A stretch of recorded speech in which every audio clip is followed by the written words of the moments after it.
Are we ready to get? Yeah, absolutely. Absolutely. Okay, thank you so much. Thank you, Eleanor. Sure. Eleanor's our staff person. My name is Marcia Goldberger, and I'm a volunteer with AARP on our Speakers Bureau, and we talk about a lot of different subjects.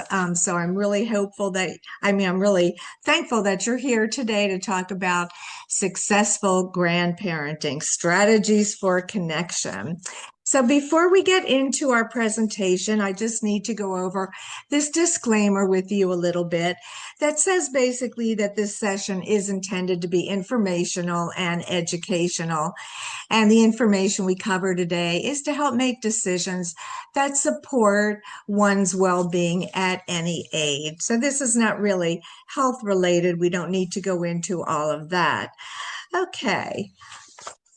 Now, today, what we're going to talk about are three different areas. So, the first one is about family dynamics, and that's really the importance of peaceful navigation within your family. If you want to have a positive relationship with your grandchildren, then we're going to go into some specific ideas for connecting and sharing, whether you live really close by each other or whether you're across the country or across the world. And then the third thing we'll talk about is grandparents who are the primary or custodial caregivers of their grandchildren. So that's a very different circumstance. So, family dynamics and the specific ideas are going to be the focus of the discussion, but then we will talk about that third area. And with grandparents who are the primary caregivers, I was recently looking that up again. According to the Census Bureau, there are 2.6 million to 3 million grandparents in our country who are actually doing that kind of job. Okay. And the other thing I wanted to mention is that I'll go through our presentation today and then we'll open it up for questions, answers, discussions. I'd love to hear your comments on how you may navigate some of these issues. So, grandparenting, it's really changed.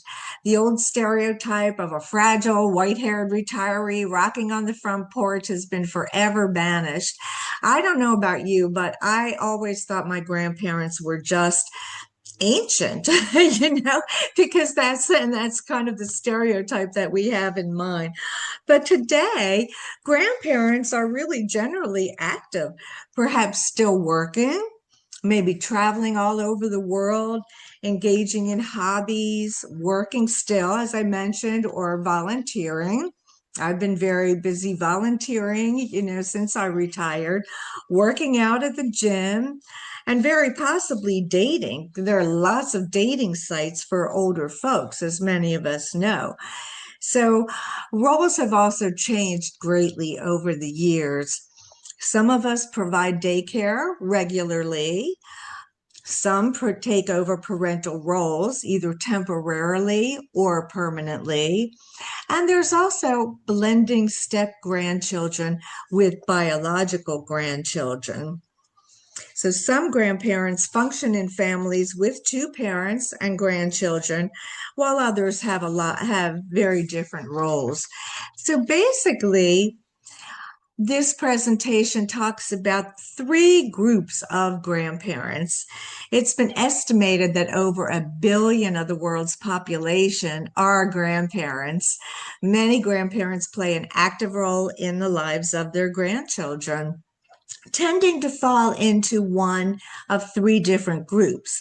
Those like myself who are involved in their grandchildren's lives but do not live with them, grandparents living with their children and grandchildren in a three-generation household. That used to be very common, and I think it's become more common now. And custodial grandparents, as we mentioned. So, Grandparents' Day. Before diving into the strategies of successful grandparenting, we're going to talk about Grandparents' Day a little bit because that's an important aspect. Since 1978, the first Sunday after Labor Day has been declared as National Grandparents' Day. A woman named Marion McQuaid of West Virginia, who had 43 grandchildren, that's a pretty amazing number, worked throughout the 1970s to raise awareness about senior citizens. She was interested in this after noticing few visitors to senior communities. This advocacy work led to President Jimmy Carter declaring the first Grandparents' Day in 1978. Grandparents' Day has both an official flower, the forget-me-not, and it also has a song for Grandma and Grandpa, which I am happily not going to sing it for you. So this special day celebrates grandparents or any other older adults who play really important roles in children's lives. September was chosen because it's the start of autumn, as in the autumn of one's years. I love this quote. Grandparents are like stars. You don't always see them, but you know they're there. Here's another nice quote. Grandparents hold our hands for just a little while, but our hearts forever. And as Prince William stated, as I learned from growing up, you don't mess with your grandmother. His, of course, was the Queen of England. So moving on here, children and grandparents both benefit from a strong relationship. And this has been studied quite a bit. In fact, a University of Oxford study noted that children with greater emotional closeness to their grandparents are less likely to be depressed as adults. I find that really, really interesting and just a wonderful piece of news. Children with involved grandparents were found to be more resilient when faced with difficult challenges, for instance, their parents getting divorced, because parents were more available, grandparents, I mean, were more available to listen to children and to provide assistance with problems. Additionally, close relationships with grandchildren were found to boost brain function, protect against depression, and increase life expectancy for older adults, for us. And that is all great news. So, a little bit more about the benefits of close relationships. Grandparents sharing stories of their backgrounds and traditions, as well as life lessons, enrich children's understanding of the world and can help their grandchildren connect to their roots. This is really so important for me. My son and his wife grew up with different faiths, and I feel like I can help my son teach the traditions and customs of our religion, of how he grew up, because the children are getting traditions and, learning about how their mother was raised and also about how their father was raised. And I think that's all to their benefit. Since children thrive in predictable environments, they benefit from the stability and security grandparents provide. The relationships built between generations positively impact children's social skills and empathy. So there are lots and lots of benefits, but we can talk a little bit about the downside too, because we know that taking care of children is challenging. And, it can be very difficult. Active grandparenting could overburden older adults and lead to our decreased well-being. So researchers have concluded that moderate grandparenting involvement is most beneficial for grandparents. Some studies argue that grandparenting can lead to decreased health for older people. So, as I mentioned, any of us who've cared for children and cared for their grandchildren, it has its challenges. It's not always easy, but this conclusion is that there's both support and strain for both generations. There could be negative effects from no grandparenting or when grandparents are primary caregivers. And as I just mentioned, the average grandparent grandchild relationship is a source of both support and strain to both generations. Well, we've all heard the saying, it takes a village to raise a child, and that is certainly true. Grandparents can have a huge role to play if they're able and willing. And here are several examples of how grandparents can help. Providing meals in early days when their adult child first becomes a parent, helping out around the house in those early days and when the new parent returns to work, providing transportation to and from daycare or school, contributing to the younger family's financial stability, and creating special memories surrounding holidays and birthdays. And for instance, with my family, we celebrate Christmas, we celebrate Hanukkah, and so forth. So, according to the National Council of Aging, 1 out of 4 children under the age of 5 is cared for by a grandparent while a parent works or goes to school. And grandparents have really increasingly become the cornerstone of early child care in the US. And many of you may have had the same story as me when I get a call from my son saying, oh no, this daycare where my sons go is closing suddenly. Mom, are you able to help out?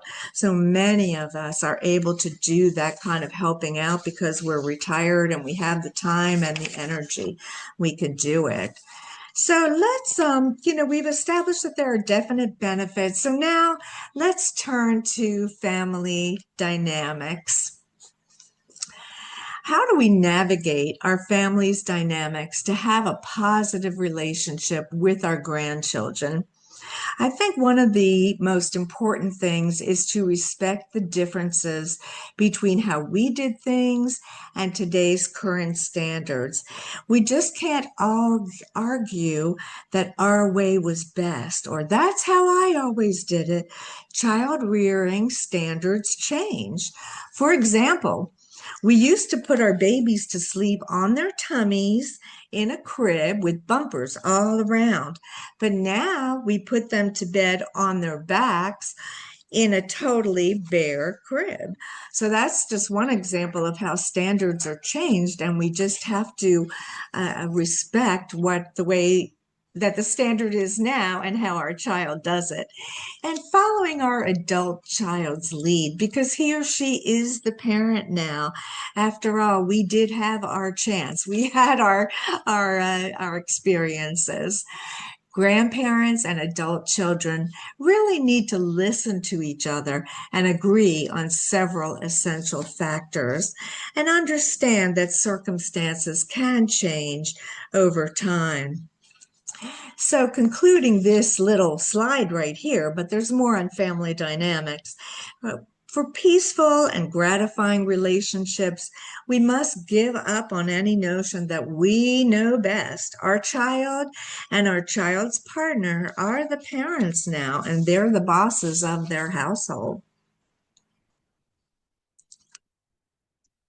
So if you are to care for your grandchildren, what does that care look like? For instance, how involved are you? Do your adult children make out a list of detailed instructions when you come over? Or do they simply hand over the little one and say, okay, thank you, good luck and goodbye? um, do you see each other just on special occasions? Do you see each other every week, every month? And does this depend on how far apart you live? Does it depend on other grandparents and their schedules and needs? AARP names a few specific areas that may cause disagreements with adult children. And these are discipline, food, and screen time. I know I have an ongoing discussion with my son about giving the children fruit because fruit is healthy. It has vitamins and so forth. But he says, and he is right, that it also has a lot of sugar. So it has to be in moderation. So, you get into these disagreements, but, in the end, the parent is the one that has the rules. Peaceful and happy visits are key to great relationships and to continuing visits. So it's important to stay on the good side of the adult children. It should really be our goal to provide loving support, not to tell our adult children what they're doing is wrong. Being new parents is challenging. It can be very stressful. So we should really encourage them and build confidence. And I think this is really an essential point in the whole family dynamic structure. It's to encourage them and build their confidence. We should try not to interfere unless, obviously, there's something truly objectionable, like emotional or physical abuse. Now, there is a website called verywellfamily.com. It has several articles on this family dynamics, which is a very, very helpful site. So I just mentioned that to you, verywellfamily.com. So watching your children grow up and become parents is really pretty awesome. I think it's just a thrilling thing to have happen. And you may have certain hopes for your grandchildren that may not be fulfilled. So here's a question for us. How do we handle differences without having the relationship suffer? Here's an example. If you've been, say, a tennis star in your family or the football star, and you want your grandchild to build on your success sports wise, don't be disappointed or try not to be if that doesn't happen. Or you may encourage all your grandchildren to go to college, but one of them insists college is just not for him. Well, what can you do? I think it's good to encourage what you view is in his best interest, but try your best to support him in what he does choose. If you have stepchildren, do you treat them fairly as equals to other grandchildren? Here are a few questions to throw out there for you to think about and answer to yourself if they are relevant. Do you enjoy some grandchildren more than others? What do you do in this kind of situation so as not to hurt anyone, hurt their feelings? As mentioned earlier, be helpful without being interfering. Your children and grandchildren need to know that they can depend on you and your steadfast support. So, how about the other grandparents? This is yet another relationship to navigate, and getting to know each other takes time. For instance, are there different religions, different values, different political views that could impact how the grandchildren are raised? What if you disagree with the other grandparents or the adult children? How do you handle that type of thing? Does one grandparent have the means to contribute financially? And is this something that can cause discord? Does one set of grandparents get to visit more frequently? And does that create jealousy or hard feelings? How will you handle holidays and traditions? I know for me, I had to get used to seeing a Christmas tree in my son and daughter-in-law's home because we didn't have that, being Jewish and not celebrating Christmas. But I'm totally used to it now. I love it. When I go on trips, I buy ornaments for the tree. So you have to communicate, you have to accept. Ideally, grandparents should have regular conversations and visits with each other, focusing on common ground and the well-being of the children. I think, as I just mentioned, acceptance, communication, and openness, these are all so important in trying to navigate all of these relationships.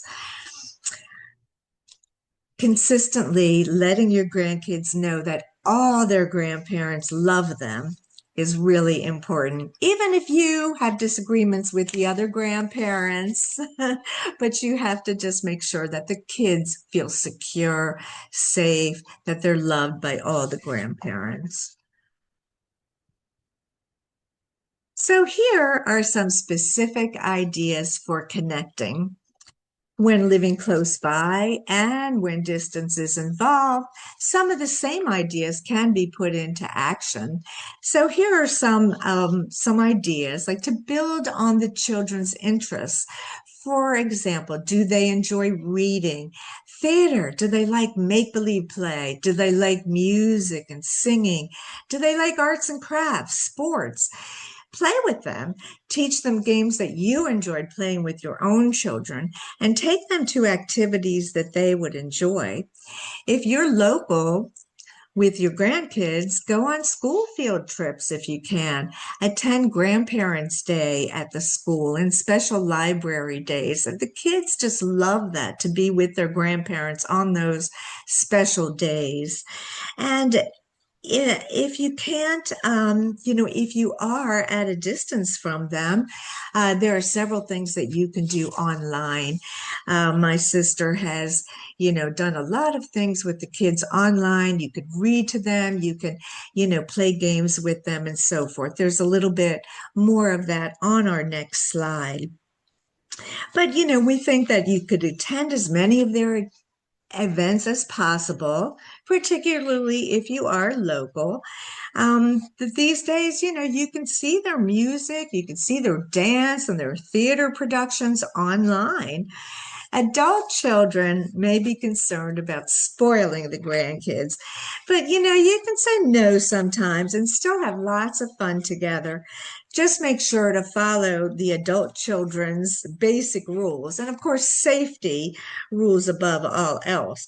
For instance, every time you get in the car, you got to do your seatbelt. That's not negotiable. But as grandparents, it is our job to spoil the grandkids at least a little bit. And another thing is to plan for some alone time with each grandchild, if at all possible. So connecting when you live at a distance, as I just mentioned, there's Zoom, all other online platforms. You can have regular play times to read stories together, talk about their day, and plan consistent visits ahead of time, whether they're going to be in-person visits or Zoom visits, but get the kids excited about seeing you and what you're going to do together. Another idea that is a really interesting one is to box up some fun, crafty items that your grandchild can enjoy exploring when they're visiting at your house. Now, this one is a very interesting one, and I need to start doing something like this. Put together a memories box, add photos of your grandchild and your child at various ages, mementos, pictures of places you visited together. Tell stories about the items when you're together, or, online too. That's the second, best thing. And also, I think it's really important to include your adult child's partner in planning visits and vacations together, and always treat them the same when it comes to giving birthday and holiday presents, etc. Goodwill can never be underestimated. So, as we mentioned, it's easier than it used to be in close touch with faraway relatives. These days, we don't have the long distance phone bills, and we can do FaceTime and Zoom visits or other streaming things. So even if you don't see your grandkids that often, you can see them online and play lots of games and make sure that you're really connected with them. So now let's talk about a totally different grandparenting scenario, custodial grandparenting, also known as kinship care. So we have talked about grandparents who may live with their grandchildren in multi-generation households and grandparents who are involved in children's lives without living with them. But this is really a different kind of scenario. According to Generations United, children of all races, socioeconomic levels, ages, and geographic regions are cared for by their grandparents. However, American Indian, African American, and Alaska Native children are more likely to grow up in a grand family. According to census data and noted by AARP, about half of grandparents who are responsible for their grandchildren are age 60 and over. As noted earlier, full-time caregiving takes a toll. Grandparents are older, have their own issues, medical or otherwise. So Generations United does have a wealth of information on this subject. So if you're in this arrangement or might be in the near future, you may want to check out their website. It's called Generations United. It is a national organization with state data that AARP has worked with, and it does, as I say, have a wealth of information on the whole phenomenon of children living in households headed by their grandparents or other relatives.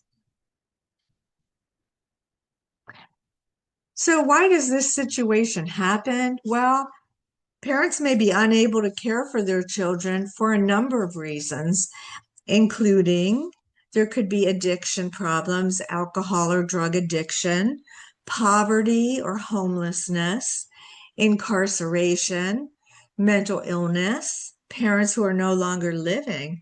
And the COVID pandemic and the opioid crisis greatly impacted this phenomenon. In Maryland alone, almost 50,000 children are being raised by relatives without a parent present. So here are some further considerations. Depending on the situation, grandparents may need to seek legal status as the children's guardian for government assistance, to enroll the children in school, for medical attention.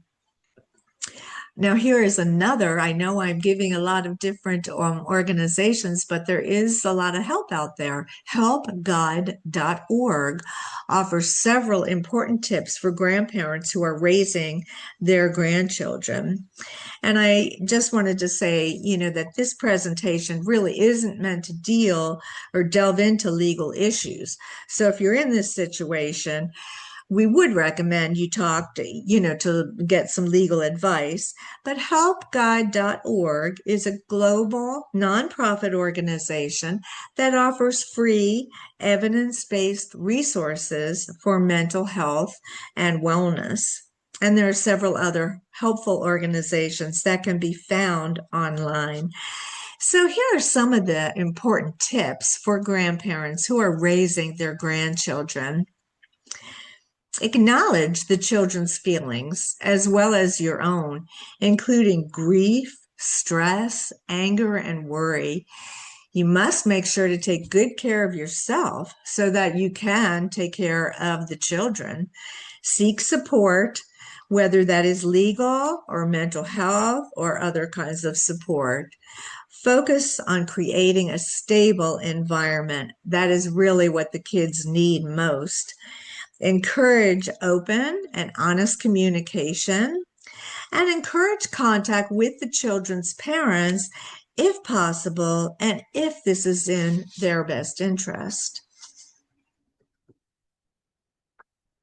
So that basically concludes the presentation on successful grandparenting, but I would really love to open it up and see if anybody has any thoughts on any of the the family dynamics, or anything else that you might like to discuss, and especially sharing your own situations. if you would like to. So, Eleanor, we are going to just open it up. Sure. If you want to stop sharing your screen, Marcia, that would be awesome. Okay, It looks like there we are. Sue asked in the chat, would you expand grandparenting from a distance? Oh, Maybe well, expand on grandparenting from a distance? from a distance, okay. Um, I think that that's really tough, like grandparenting from a distance, like if you don't really get to see the grandchildren all that often. The suggestion here in this presentation is that you try to I mean, cost factors, it's hard to fly back and forth to see each other. So the suggestion really is to try to make regular dates with the kids online or, on FaceTime or what have you. And, continue to send them some, arts and crafts things or toys they can play with. And then you can discuss them when you're online with them. So I think that there are just several ideas there with the distance. Is that what you were getting at when you question? Oh, I see. Yeah, expand on grandparenting from a distance. Oh, okay, you said yes. Okay. Yeah. I think that's a really tough thing because, you might have some grandchildren who are in your local area, and then you've got another child who has kids someplace else. So, another idea is like if you can, like just have like regular family, family gatherings, kind of get everybody together. It can be difficult, though, I would definitely say. Um, yeah, are there any other questions or any other, thoughts? Yes, this was recorded. Great job, Um, Marcia. what's that? Oh, I thank said, you. great job. Well, thank you so much. I mean, for me, grandparenting is, the light of my life. And my grandchildren happen to live, only about an hour and a half away. But well, I see California here on the chat. If they moved to California, I'd be in California. So it depends on, it also, I think, depends on your